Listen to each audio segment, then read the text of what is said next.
Oh me, oh my. I would like to start this one off humbly with an apology because last time I was saying mean stuff about Harold L. Ickes, who worked for FDR. I was saying that his diary was boring. I was saying, why is this guy still talking? Stuff like that. Well, I visited a website you might have heard of called Wikipedia, and oh me, oh my, did I learn some things about Harold L. Ickes. First of all, it's not pronounced Ix, it's pronounced the way he would say it is, yeah, it rhymes with it, like sickness, but with no ness, just like Ickes.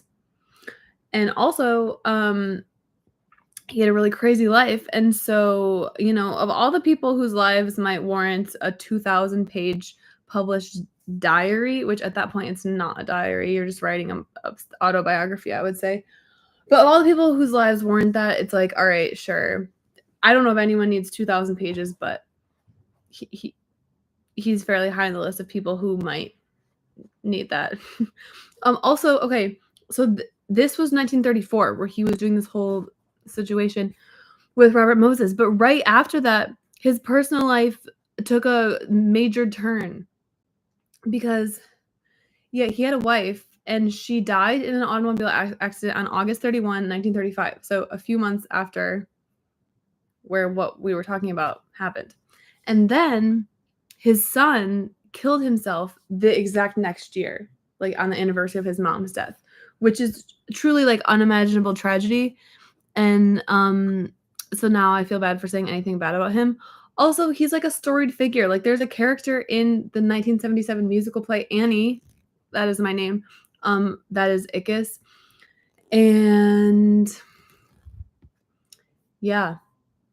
So sorry for being an Ickes hater. No longer will I be one. There's a part called the Harold Ickes Playground in Red Hook. I think the book did maybe talk about that. I can't remember. Actually, I don't think it did. There's a thing called Mount Ickes in Kings Canyon National Park. Awesome. That's in California. And he worked in government for like forever. He worked in government till from 1933. He was the Secretary of the Interior from 1933 to 1946, the longest tenure of anyone to hold the office, the second longest cabinet member in U.S. history after James Wilson. James Wilson was just a different guy from a long time ago. And then he and Labor Secretary Francis Perkins were the only original members of Roosevelt's cabinet who remained in office for his entire presidency. Another thing he did that was kind of interesting, one of the sections on his Wikipedia article is Jewish refugees in Alaska. And in 1938, okay, so that's like, way before, a whole decade before the 1948 situation, he proposed Alaska as a haven for Jewish refugees from Germany and other areas of Europe. Can you imagine how different the world, can you even, in such a time as this, can you imagine how different the world would be if like Utah was for Mormons and Alaska was for Jews? That would just be a different world. And that's pretty much, I don't know. I'm like, all right, okay, you know what? Maybe his diary was boring, but this man was worthy of some discussion, and so sorry for being a hater. Anyway, chapter 23, In the Saddle.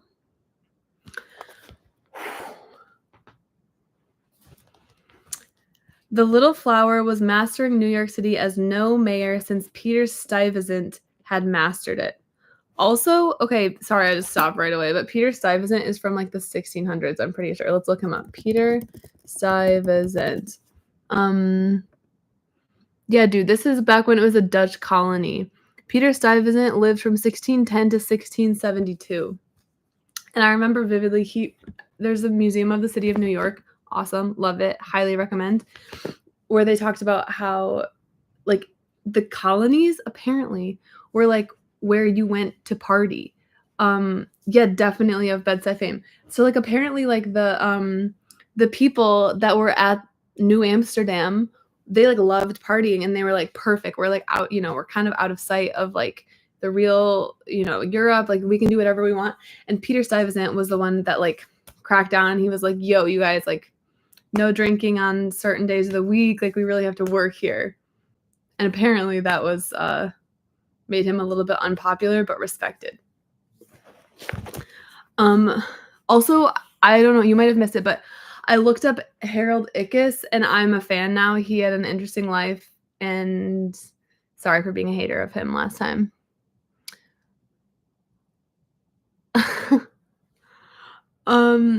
Okay, so The Little Flower was mastering New York City as no mayor since Peter Stuyvesant had mastered it. Roaming his domain in person, like Harun al-Rashid, he suddenly appeared on lines in front of municipal lodging houses, checking on the treatment of the luckless, or in police precinct houses, employing the mayoralty's hitherto unused magisterial powers to mete out swift punishment to arrested gamblers.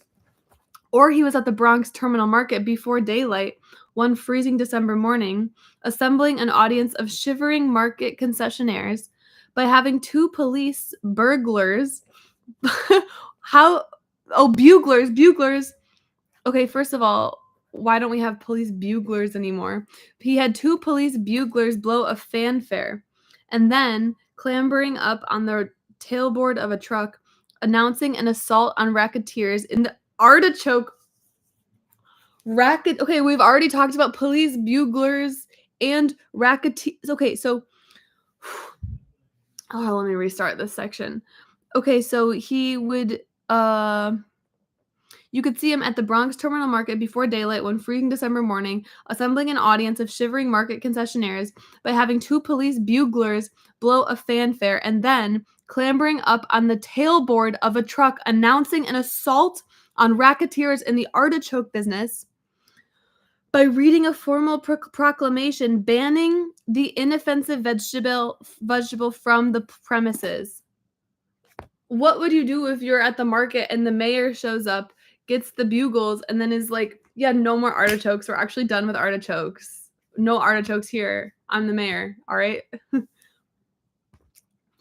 Doffing his big Stetson for a big fire chief's helmet, he dashed to fires to make personal inspections, from which he emerged covered with soot, and he groped through smoke and flames to the side of two firemen pinned under a collapsed wall and knelt by them, whispering encouragement until they were freed. He raced to train wrecks in the sidecar of a police motorcycle, battered down doors at the head of police raiding parties, snatched the baton from an orchestra conductor to lead a bravura performance of the Stars and Stripes Forever, and conducted the sanitation department band. Oh my. Why have I never heard the sanitation department band or the police buglers? I can't believe it. Okay, so he conducted the sanitation department band at a special performance at Carnegie Hall after instructing a stage manager, just treat me like Toscanini. He gave a city hungering for leadership the impression that there was no part of his domain that he did not dominate. That was the best chapter in the book. I've said that too many times, and so clearly it's not true. I have many favorites, but that one was just like, I mean, are you kidding me? We have artichoke, we have police buglers and the sanitation department band and artichoke racketeers. I just can't. That was awesome. The Little Flower mastered even the city's most unmasterable element, its government. When Big Tim Sullivan of Tammany Hall, which during most of LaGuardia's first term controlled the boards of estimate and aldermen, said, "It is the business of the majority to advance a constructive program," LaGuardia replied with a grim smile, "In this administration, I am the majority." Bounding up the front steps of City Hall early in the morning of his inauguration day, he had stopped, a roly-poly figure in a ridiculous black hat and rumpled black suit, and had shaken his little fist at his white Georgian elegance and shouted, "E finita la cugana," which means no more free lunch.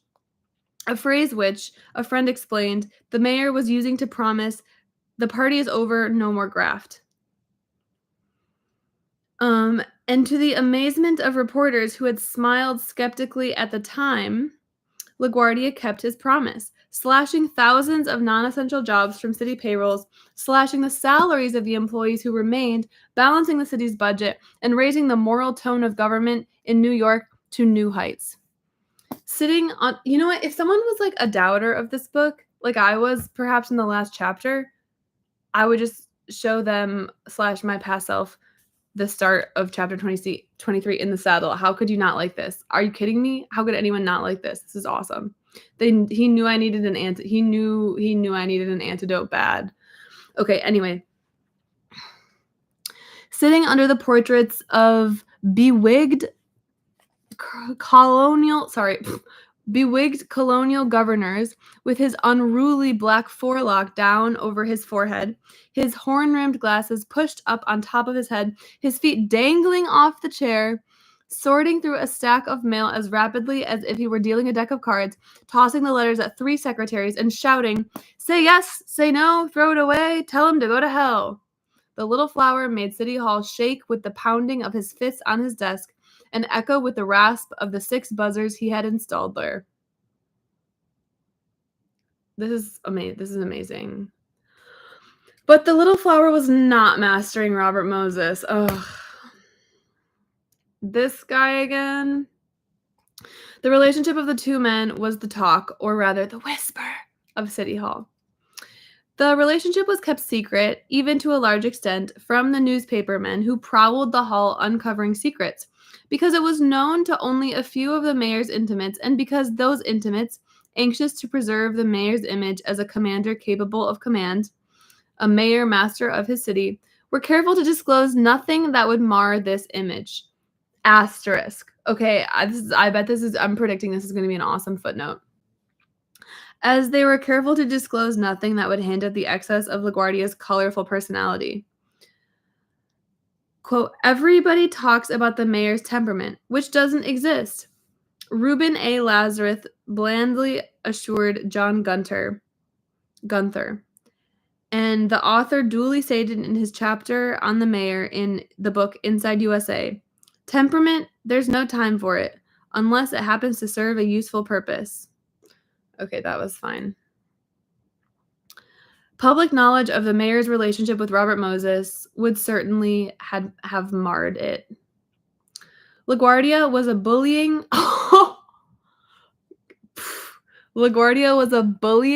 petty tyrant to subordinates. That's what it says. That's really what it says. Not only to his secretaries, who came to dread the rasp of his buzzers summoning them into his office, and they would sit sobbing at their desks when they came out, but also to his commissioners, the nonpartisan, non-political experts of whose presence in his administration he was constantly bragging. Rexford G. Tugwell. Imagine having a baby, staring at the baby and being like, Rexford G. Tugwell. That's what I'm naming you. So he joined the administration as planning commission chairman, recalls bitterly. He boasted to newspapers of his appointees. He did not say that he often treated his commissioners like dogs.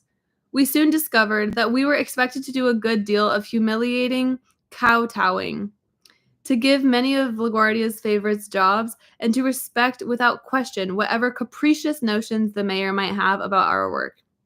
The mayor moved his desk to the far end of his 32-foot-long office, the Blue Room, formerly used for ceremonial functions because of its size, so that visitors would have a longer walk to reach him, and when a commissioner entered, usually after a long, heel-cooling period outside, the mayor would often further unnerve him by covering his face with his fingers and peering between them, so that as the commissioner approached, all he could see of the boss's face was a pair of button-bright little eyes staring at him. That is so unhinged.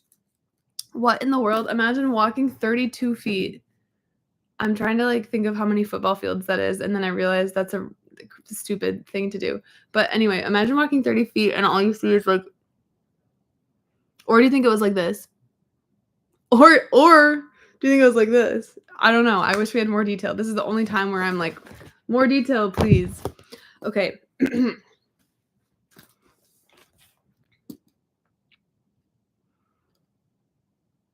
A commissioner who displeased LaGuardia by inefficiency or by showing even a hint of independence would be abused as if he were a wayward child. And the abuse was not delivered only in private. In his desk, the mayor kept a large bronze bone. A large bronze bone. That's not something that I've seen before with my own eyes, but I can imagine it. And at intervals, he would call his commissioners together so that in front of them all, he could award it to the one who had pulled the biggest recent boner. Once, with a commissioner in his office, the mayor summoned a secretary and berated her viciously for an imaginary mistake, just so that he could have the pleasure of concluding the tirade by shouting, "If you were any dumber, I'd make you a commissioner." That's, you know what? I'm gonna go out. I'm gonna be so bold to say that that seems like a toxic work environment. Many commissioners resigned. The turnover in the LaGuardia administration, Tugwell says, must have been unprecedented in municipal history, although it was later surpassed by the turnover in the administration of New York's next fusion mayor, John Vliet Lindsay, who succeeded in having 7 sanitation commissioners resign on him in 4 years. I'm like, I'm very curious about what happened there. I wonder if that affected the sanitation band at all. Anyway, many didn't get a chance to resign, for LaGuardia delighted in firing people. He once dismissed a secretary who had worked for him faithfully for years when, for the first time, she showed up at her desk after lunch tipsy. And a LaGuardia dismissal was a thorough job. The mayoral pink slip was how did he know? Like, how did he know? You guys might think I'm tipsy right now. I'm not at all. I'm just high on life, okay? It's just really nice weather, and it's making me feel so excited. Because I feel like if she was being really sloppy, then maybe... Anyway, I'm not going to speculate. A LaGuardia dismissal was a thorough job. The mayoral pink slip was hand-delivered without any previous warning, by aides bearing also written authorization to seal the hapless commissioner's files on the spot so that he could not remove even personal letters. LaGuardia's relationship with his park commissioner was slightly different. Other commissioners might be made to cool their heels outside his office after answering a mayoral summons. When Moses was summoned, he would keep the mayor waiting, showing up late. If he showed up at all, often he sent Earl Andrews in his place. Sometimes the enraged mayor would accept the proffered excuse that Moses was busy. On other occasions, he would refuse to see Andrews and would order an aide to telephone Moses and demand his presence. And while sometimes this demand would produce him, and often Hazel Tappan would inform the aide curtly that Mr. Mose is out in the field and can't be reached. Other commissioners might be browbeaten in LaGuardia's office, his secretaries hastily jumping up when the furious, high-pitched voice began to rise from behind the closed door and scurrying to slam another door to the waiting room outside so that visitors could not hear. When the commissioner... I didn't know he had a high voice. That felt like a random detail. When the commissioner behind the door to the mayor's office was Moses, the secretary knew that if the high-pitched voice began to pierce the door, it would soon be joined, if not drowned out, by another, nasal and resonant. I'm just readjusting. I don't know what it's like for you, but in New York, it's like the first day that's like decidedly summer weather. It's like in the 80s probably. It's so warm. Last night I woke up in the middle of the night like sweating. That's how hot it was. Exciting. Men who happened to be sitting behind that door in LaGuardia's office during confrontations between the mayor and Moses would speak of those confrontations 30 years later in voices that still contained a tone of awe. There would be scenes in the mayor's office that I could hardly believe, recalls Paul J. Kern, LaGuardia's law secretary. Another LaGuardia aide says, there were moments when you would have sworn they were going to come to blows. That was how high the feeling ran. What was the time? I'm totally forgetting. What was the time that he did punch someone? It was an Al Smith situation, but I'm forgetting it. I remember where on the page it happened, but I'll have to go back. Anyway, the aide who was perhaps present most often was Reuben A. Lazarus, whose expertise in bill drafting, second only to Moses's, had earned him the nickname the Walking Library, and a reputation for knowing where all the bodies are buried, and who was considered so indispensable that LaGuardia had retained him in the same sensitive post in which he had served Jimmy Walker, the official city representative in Albany, and had given him extraordinary access to his private office. Lazarus recalls that Moses and LaGuardia used to walk around each other in that office, sometimes like a couple of stiff-legged bulldogs. One time, Moses was threatening to do something. I don't recall what exactly, to some other commissioner. LaGuardia was pleading and pleading with him not to do it. He kept saying, "Jesus, Bob, look at the trouble you're going to cause me." Finally, Moses said, "Okay, Major, I won't." He left, and LaGuardia turned to me and said, "Someday I'm going to hit that son of a bitch and knock him through the door." Moses would come out wild, just absolutely wild, said Moses' aide Jack Madigan, who was often waiting outside City Hall in Moses' limousine. He used to say to me, "Do you know what that something son of a bitch told me this morning?" And I'm Googling this word to see if it's offensive because it's in a context where you think that it might be a bad word. Yeah, this is apparently a bad word. It's see, I just don't really know. I'm just trying not to be like I just don't want to say things that could be taken out of context in a way that makes me look bad, but that was what it was, and it's a word I didn't know, but now I know it. Okay. That was one of Moses' favorite descriptions of LaGuardia during the mayor's first term, in letters and to his face. Moses addressed him as Major, his World War I Army Air Force rank. During his second term, LaGuardia, sensitive about his Italian immigrant ancestry and unable to forget that during his youth playmates, seeing an organ grinder, had jeered a thing I just sent you in the chat, which I don't think is probably a good thing to be saying on a live stream, with a monkey. "Hey, Fiorello, you're a too. Where's your monkey?"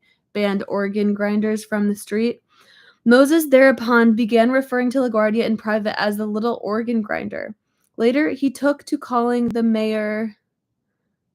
See, I just don't know what. I have this I'm just convinced that someday someone's gonna make a supercut of things I said out of context, so that's why I just get nervous about saying things. Okay, anyway. While LaGuardia was constantly severing other commissioners' ties with his administration or threatening to sever those ties, when the mayor dealt with Moses, the shoe was on the other foot. The resignation ultimatum, perfected by Moses during the Roosevelt governorship, was a heavily utilized weapon in his running battle with the mayor, a weapon used to win even small points. I must insist that approval of filling the position be granted forthwith. Otherwise, I cannot assume further responsibility for this work. The ultimatum, wait, does it work on camera? Not really. Wait, it kind of works, right? Anyway, the ultimatum might be delivered in writing by Andrews or orally by Moses himself in face-to-face confrontations just before he whirled on his heel and slammed out of the mayor's office. And it invariably worked. When Moses slammed out with his threat hanging in the air, Wendell's recalls, LaGuardia used to go over to the window, the one in the southwest corner of his office, from which both the front steps of City Hall and Moses' limousine parked there would be visible, and would wait to see if Moses really left the building. Sometimes he would come back himself, you see. And if Moses did leave, LaGuardia would quickly send someone from the office, a secretary or whoever it was with him, after him to try to stop him before he drove away, as if it was the secretary's idea and not his, LaGuardia's. See, to get him to come back. Oh, wait. Okay, so then they would send the secretary to get Moses to come back. Or he would telephone the police booth at the front entrance to get the patrolman on duty there to try to do it. Then he'd stand by the window, waiting to see what happened. After a while, it occurred to him that Moses could see him standing there and could see how anxious he was. So he had the lower panes of the window filled with one He had the lower panes of the window filled with one-way glass so that he could look out, but Moses couldn't see in. That is so crazy. So crazy. Baffled by the resignation tactic, which humiliated him by making him back down on the spot, LaGuardia at first tried to handle it with mock disdain. Once, he sent Moses a note saying, "Enclosed are your last 5 or 6 resignations. I'm starting a new file." The strategy didn't blunt the weapon, but the wily Windells finally devised one that did, refusing to treat the resignations as anything but a joke. Recalls the Corporation Council. One day I came in and LaGuardia was sitting there and he said, "What the hell am I gonna do? Here's another resignation. And Earl Andrews is outside waiting for an answer." I said, "What you want to do is kid him," Wendell suggested. Wendell suggested that LaGuardia print a pad of forms reading, "I, Robert Moses, do hereby resign as blank, effective blank," and simply hand one to Moses whenever the commissioner threatened to resign.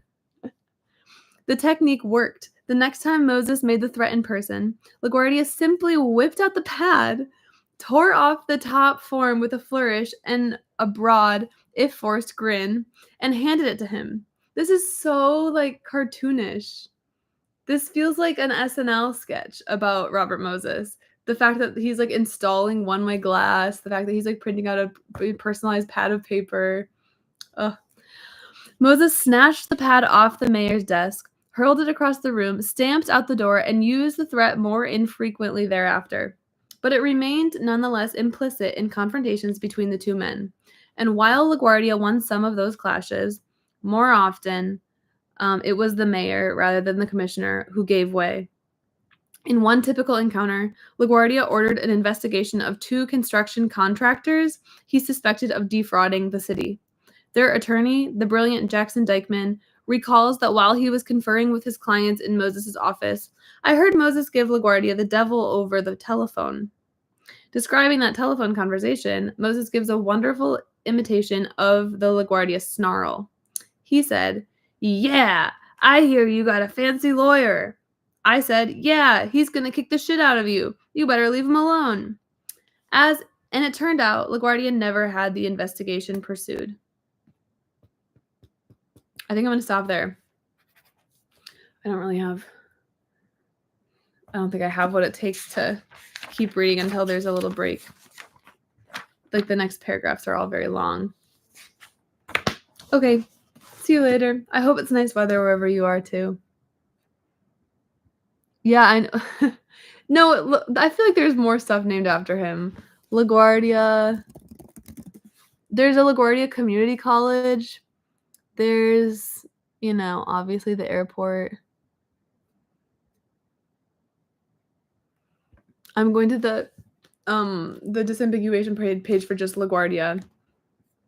Let's see. There's a LaGuardia High School. But it's kind of a famous high school because I feel like it's really artsy. Like, let's see. It's right by Lincoln Center. It specializes in teaching visual arts and performing arts. Yeah. All right, so we got a couple things. See you later.